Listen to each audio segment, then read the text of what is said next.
Well, good morning, everyone. Nice to see some faces here, especially young ones. I mean, all of you, but especially the young ones in the back, or all of us, right? Forgiveness and liberation. It's a topic that we can't talk enough, right? As far as feelings and thoughts and sensations, the way that we interact with each other go. And when we think about it, we live in a law of society, so we're going to be interacting with one another, and as in interacting with one another, we may be inclined to hurt one another. It happens. I was having an exercise, I love late night conversations with my husband. He doesn't like it too much because it's usually at 2 a.m, it's really hard questions that he says, just go to the spirits book.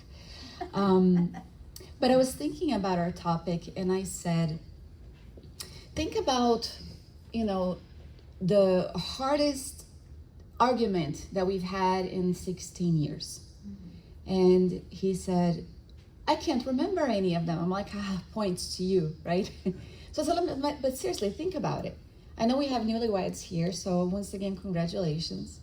But my husband and I have been married for 16 years, and I said, I can remember one time. It was one of the hardest arguments, and it wasn't even because of us, it was because of a third party situation. And I was so angry because the person was being so mean and lacked such compassion for our volunteers for our annual event. And I took that to heart. And we were so angry with each other because of it all. And it was late at night, and I said, I remember laying in bed and being so angry with you, but being able to also verify how very important you are to me and all your qualities as a husband. And that in itself was able to diminish a lot of what I was feeling and made me feel very silly about being so angry about something that, just didn't have any meaning at all. It might sound silly what I'm saying, but if we consider all the situations that we found ourselves along the way, that we were angry with somebody and we lacked the ability to forgive, we are going to find out that there wasn't much to forgive to begin with. Mm-hmm. John and I were talking the other day, on the phone, and I told him about our topic, and we started brainstorming a little bit about why do we feel that we have the need to forgive someone? What is at the root cause of feeling so deeply hurt that we feel that we are not able to forgive someone? Can anybody guess? Pride. That's it.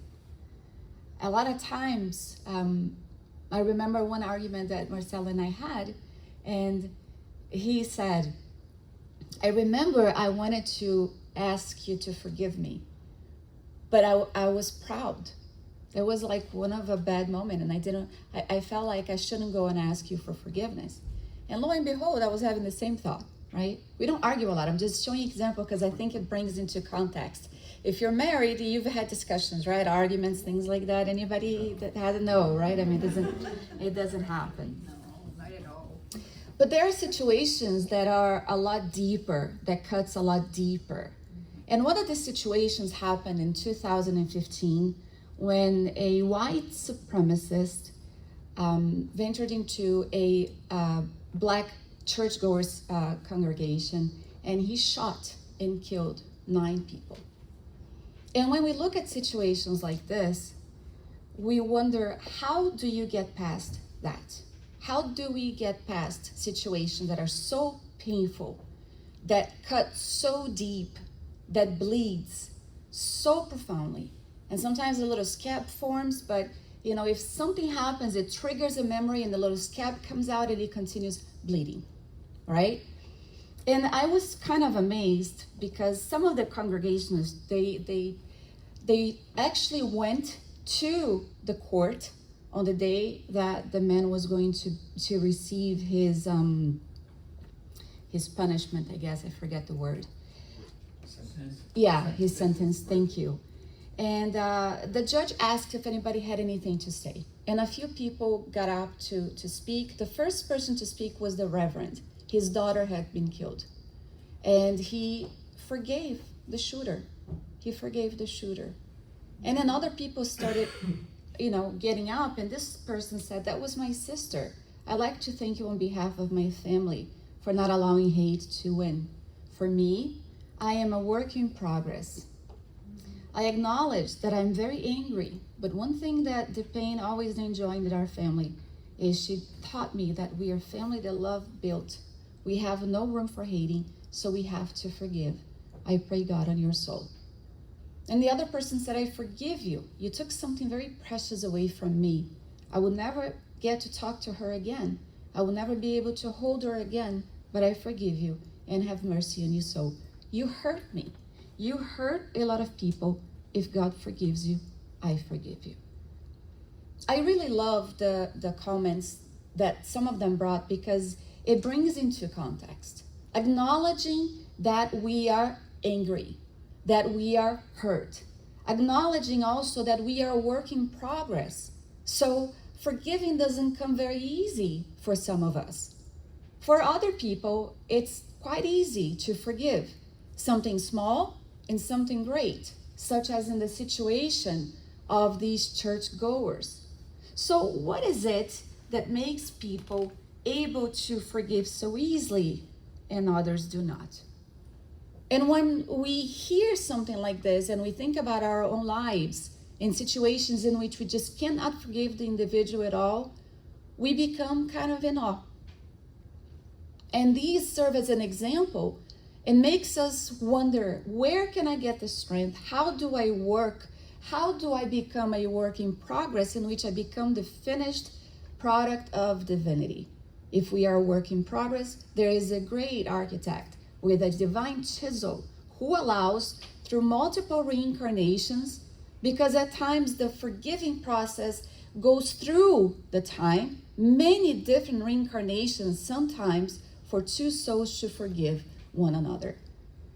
And this is quite interesting because Spiritism provides us with a view that although it facilitates the understanding, when you participate in a mediumistic meeting, you see that the pain that some of us go through, and I'm talking about discarnate spirits also that may be here watching, they're very real. And in the dialogue, they will say, do you understand why I hate him or why I hate her? Do you understand why I want to make her suffer and bring her to kill herself because I want to have access to her and make her suffer as much as I do? And in a dialogue, if you're not able to have a compassionate view, you really don't understand. But when you do understand. And you dialogue. And you start allowing the spirit to realize that that moment he or she is having a lot more to lose than if they hold on to the aspect of feeling resentful and feeling hurt. So the American Psychological Association brought the meaning of forgiveness for us. I always try to seek what the psychology is saying today. And they brought the definition as forgiveness as the willfully putting aside feelings of resentment toward an individual who has committed a wrong, being unfair or hurtful or otherwise harmed one in some way. It involves a voluntary transformation of one's feelings, attitudes, behavior toward the individual so that one is no longer dominated by resentment and can express compassion, generosity, or the like toward the individual. Forgiveness is sometimes considered an important process in psychotherapy or counseling. And it's interesting that we see this because we see it as explaining a willful type of personality, a willful type of person that recognizes that forgiveness is going to be the very key of liberating him or herself from that feeling that dominates their heart. Because if you have ever been in a situation where you're unable to forgive, you know the weight that it carries in your life. Anybody else here ever felt that? The inability to forgive and how heavy it feels and how liberating and light it is when we are able to let go of the situation. Thank God that some of the professions that we have available to us today is exactly in psychology and psychotherapy. Because what would we be without someone assisting us to digest what has happened and also putting a name to everything that we're feeling? It's interesting how the opening messages always have to do with what we're going to say, because at times we feel that we are saddened, but we are angry. And the psychologist or the psychiatrist or the psychotherapist is going to be able to make us see what we are going through in a whole new light. You're not sad, you're not hurt. In reality, you're very angry. And that, when it comes to light and you realize, oh my God, I am angry. But let's go through it and see how we can work through your anger. Because your anger is what is making you ill. Your anger is what is dragging you to the lifestyle that you're having. Your anger is what is holding back from the lifestyle that you wish to have. A meaningful relationship. How can I have a meaningful relationship with a man or a woman when the example that I had in my home was a father who was abusive to my mother, or a mother who abandoned me when I was a child? So I'm not hurt, I'm angry. I have resentment, and it dominates me. And this is what psychotherapy, the dictionary of psychology, brings us as the meaning of forgiveness. There is a psychologist, Dr. Everett Worthington, who says that forgiveness is a virtue that needs to grow. And it takes work to grow a virtue. We're not playing with words. We're talking about spiritist concepts as well. Because virtues are exactly what we are aiming at when we are reincarnated. So that when we die, these ties that bind us to one another, the negative ones, they don't carry through from incarnation to incarnation. And then he is going to say that he had been studying about forgiveness for 10 years. He was examining, he was researching, he was doing some of the tests with individuals. He had gotten 135 students to be able to do an experiment, an exercise, breaking them into 3 categories, saying, you're going to think of a situation that you went through and you're going to think, what would the outcome have been if I forgive? The other one is going to be, what was the outcome if I held on to the resentment? And the other group would be, what would the outcome be if I took justice into my own hand? Interesting, right? It's an interesting exercise to do. What would the outcome be if we were to seek forgiveness, as opposed to holding on to resentment, as opposed to seeking justice by the means of our own hands?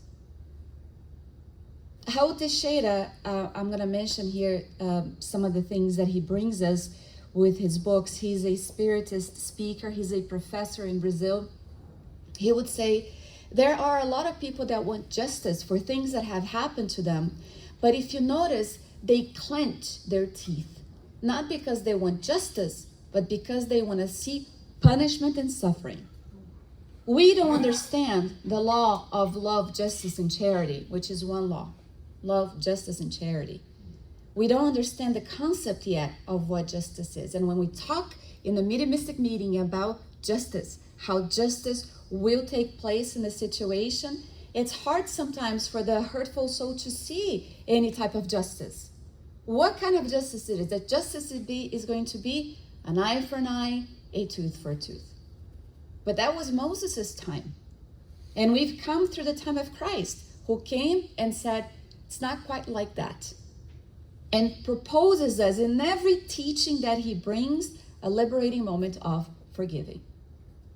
He's going to say, it happened one time, even though I was studying for 10 years, the ability to forgive, that my mother's home was invaded and she was killed by a robber. And he was put to the test, forgiving. He said, it's interesting because it surprised me that I was able to forgive quickly. And I remember my professor that gave me a B at the university, and it took me a while to forgive him. Right? So he goes on to say Forgiveness wasn't off the table. I applied forgiveness model many times, but never to such a big event. I had no idea I was able to forgive the young man quite as fast as possible. So forgiveness is a topic that's psychological, that is social and biological, he says. It is a true mind-body connection. We go a little bit further. Mind, body, and soul connection. And for a psychologist to say, a psychiatrist to say something like this, it's very meaningful. John and I were talking about this, how professionals are able to envision things such as forgiveness to have such an impact, body, mind, and soul type of connection. So he's going to say to forgive, we need to put in the effort. So it's asking us to have a proactive movement towards that which is going to be liberating for us. So why is it that forgiveness is so easy to some and not quite easy to others? Who knows? Maybe maturity. Maybe the person was actually made ready prior to reincarnating, knowing the genre of type of trial that he or she was going to endure while incarnated. Maybe there was also some preparation prior to the act in itself, so that the person would be strong to face a very deep and hurtful situation, always in light of the law of cause and effect. We don't know. But Raul Teixeira is going to tell us that one of the things on resentment is that there is a habit, a terrible habit that we have of storing emotional garbage in our souls, holding on to resentment, feeling offended by what people say about us or do to us. It's a habit. It's easy, right? So-and-so spoke ill of me, so I feel resentment. So-and-so did this to me, so I feel resentment. I'm going to hold on to that, not realizing that it's emotional garbage. It's toxic. It's not going to be so good for us at the end of it all. So I want to go back here because in Luke, on the Gospel of Luke, chapter 17, he brought us, so watch yourselves. If your brother sins, rebuke him. And if he repents, forgive him. If he sins against you 7 times in a day and 7 times comes back to you and say, I repent, forgive him. So we're talking about here, you guys remember, Jesus is teaching, how many times do I need to forgive the person who's done ill to me? And Jesus said 70 times, 7 times each offense. So it's a lifetime, right? It's a lifetime, because if it's 70 times 7 each offense, we're talking about creating a habit. We're talking about having such a willful type of attitude that eventually it's going to become part of our nature. It's going to become a lot easier. And it's going to be that fact that is going to say, as John brought us, it makes it easier to say, why do I feel that I need to forgive? Meaning, I'm not offended, I'm not hurt. The person erred. He or she have the right to make a mistake as much as I do. So he's going to tell us, Raul Teixeira is going to tell us, Spiritism reveals a comprehensive light into the teachings of Jesus, allowing us to understand that to forgive is to free oneself from the cycle of resentment that imprisons the spirit. When does the cycle break? It's one of the other things when we dialogue in the Medium Mystic meeting. Carlos and I are enemies from the past. We're not. I truly admire Carlos. He's awesome. But let's just use that as an example. Him and I are enemies from the past. So we reincarnate together. I kill him, and he kills me. And I kill him, and he kills me. When does the cycle break? When the next person, the person is strong enough to say, enough. I don't want to do this anymore. I don't want to be imprisoned anymore in the situation that keeps repeating itself. And this is when Spiritism, revealing this comprehensive light, is telling us, you break the cycle. Be the one to break the cycle. Be the one to break free from that which is imprisoning you. So it's an active, conscious attitude based on the understanding that everyone has a process of learning. In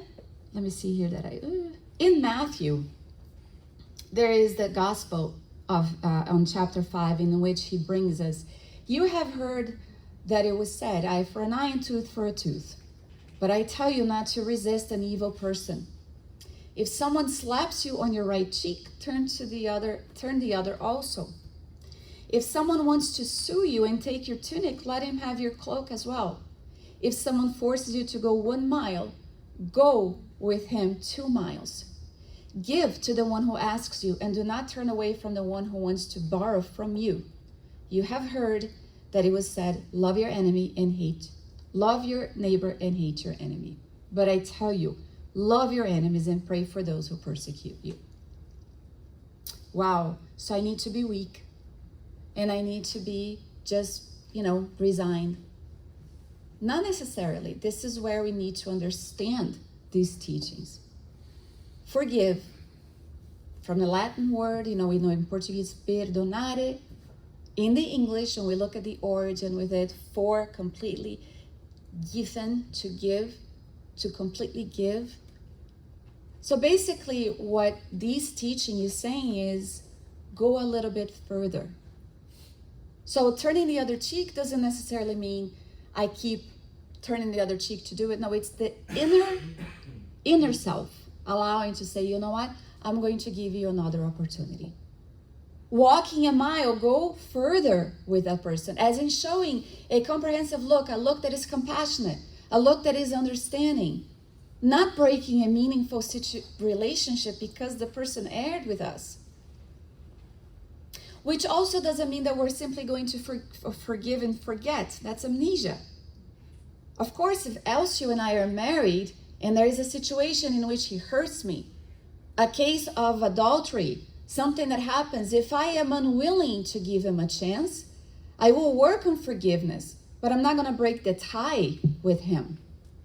But what if I'm able to forgive him?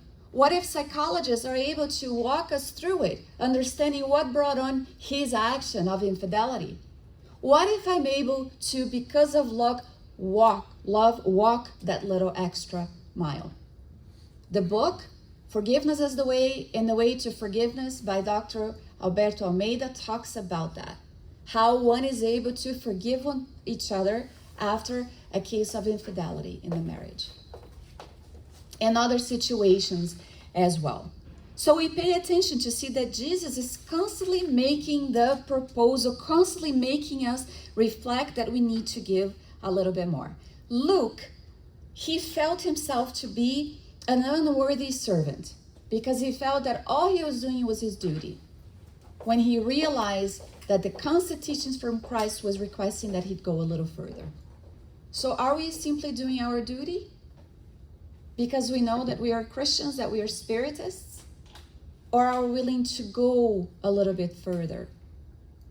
To be a little bit more understanding? To be a little bit more compassionate? So forgiveness.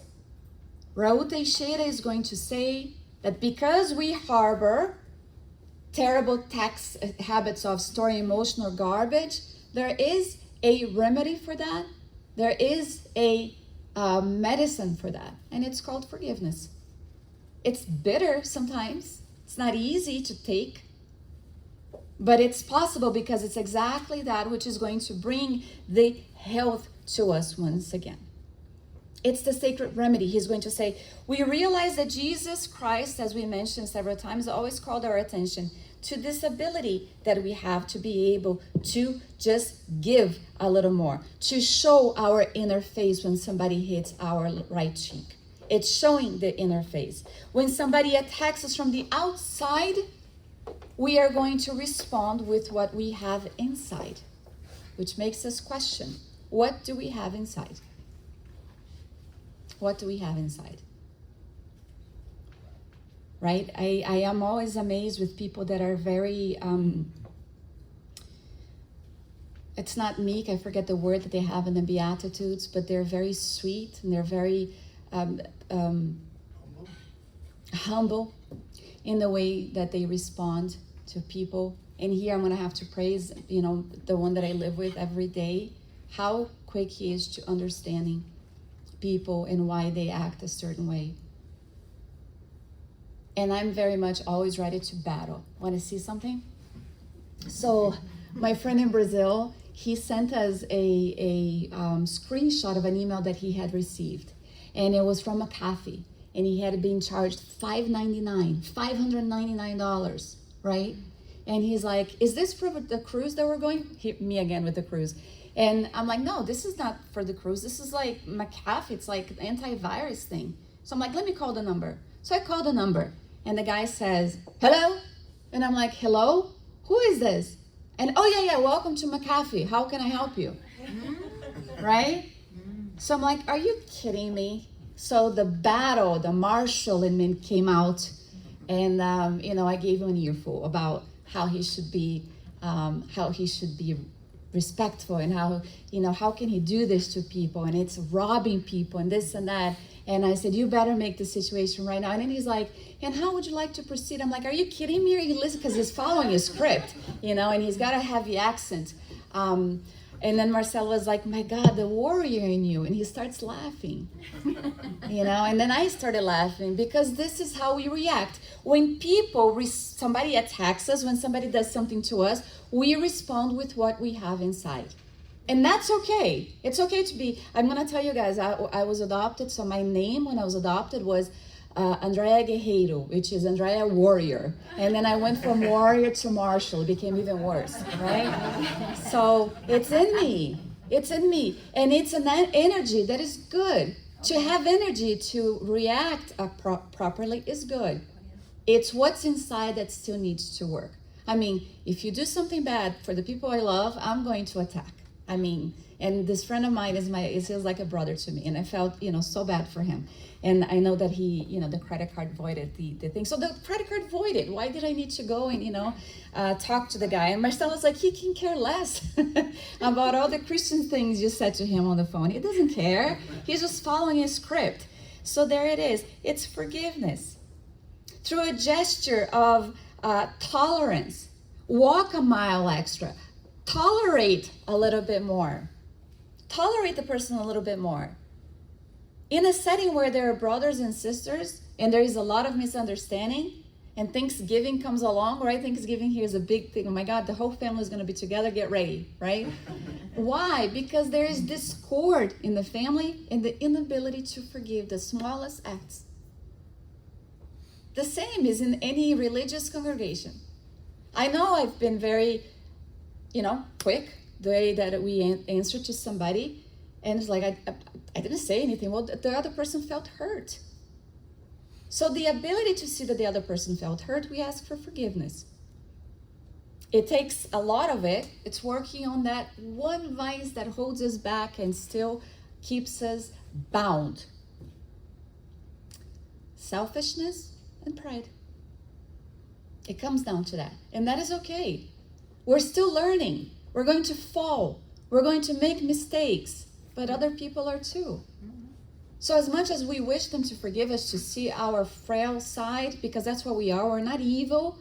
The word evil here is the language that we used back then. The word that we're looking for is frail. As a matter of fact, on the 4th edition of the Spirit's book, the word evil was replaced. Daryl, the translator, he went a little bit further in bringing the meaning. If you're French, if you speak French like Carlos, you know why he changed in some instances the word evil as contained in the gospel and the Spirit's book as well. So give beyond, do more than our duty, as the evangelist Luke stated in talking about how he acted.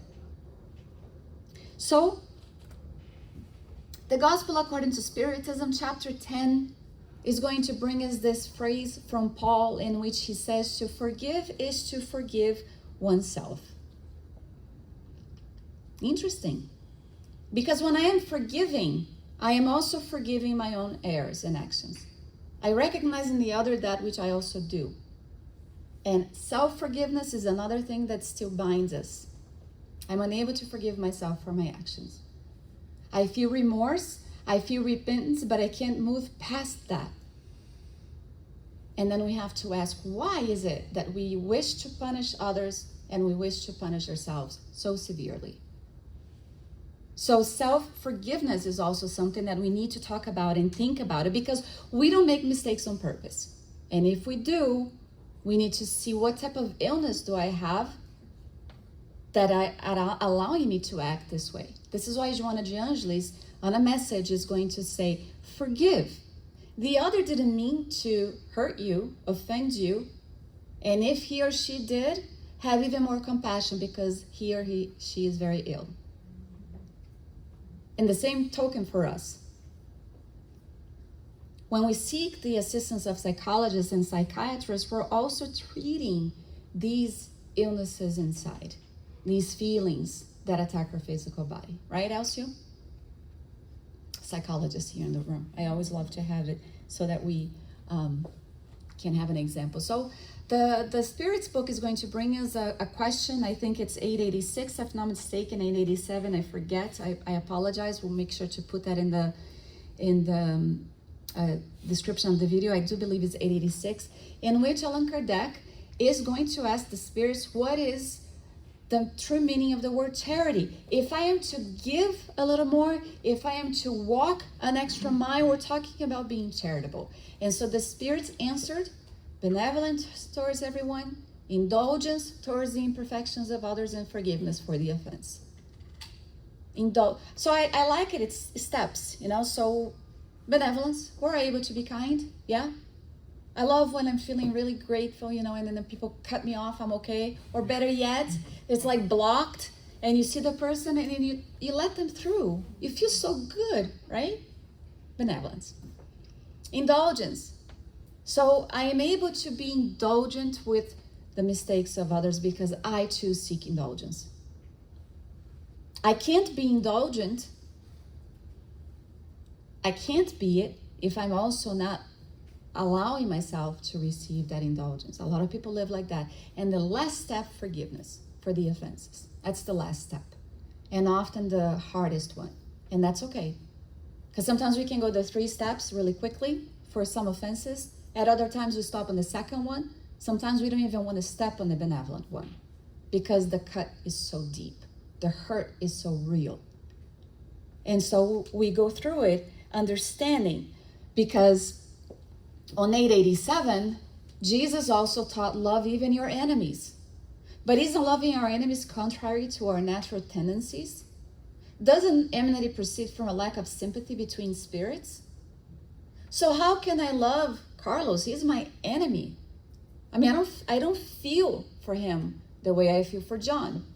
Well, natural. Some of the ties that we've developed through the ages, through the reincarnations, they get tighter as we go with one another. But benevolence here, it's obviously not possible to show tender and passionate love towards one's enemies, and that is not what Jesus wanted to say. Loving one's enemy means to forgive them and to return good for their evil. That is how we put ourselves above them. Not that we are superior to them. We're placing ourselves morally upright.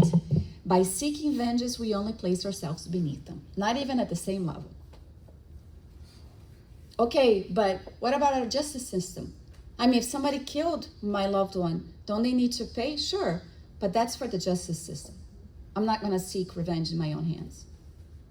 And the gospel according to Spiritism goes a little bit above it, beyond it. It's going to say it's about not putting an obstacle for reconciliation. So I'm able to do that. Okay, that's loving one's enemy. That's not so hard, right? Not placing an obstacle. Meaning, if the situation arises, if the situation appears itself, presents itself, take it. Take it. Let pride go. It's going to happen. Thanksgiving is going to come. You're going to be in the same room, sharing this wonderful meal. This is such a significant holiday. Take it. And then there's a saying in Portuguese, I don't take how do you say it? Não levo desaforo para casa. I won't take any type of offense to my home. Take it. It's better to take it than to give. And if I can't say anything nice, loving your enemies means staying silent. Because then we don't cut back. We don't hurt back. And that's how we love our enemies. It's also when we look at it and we don't wish any evil towards them.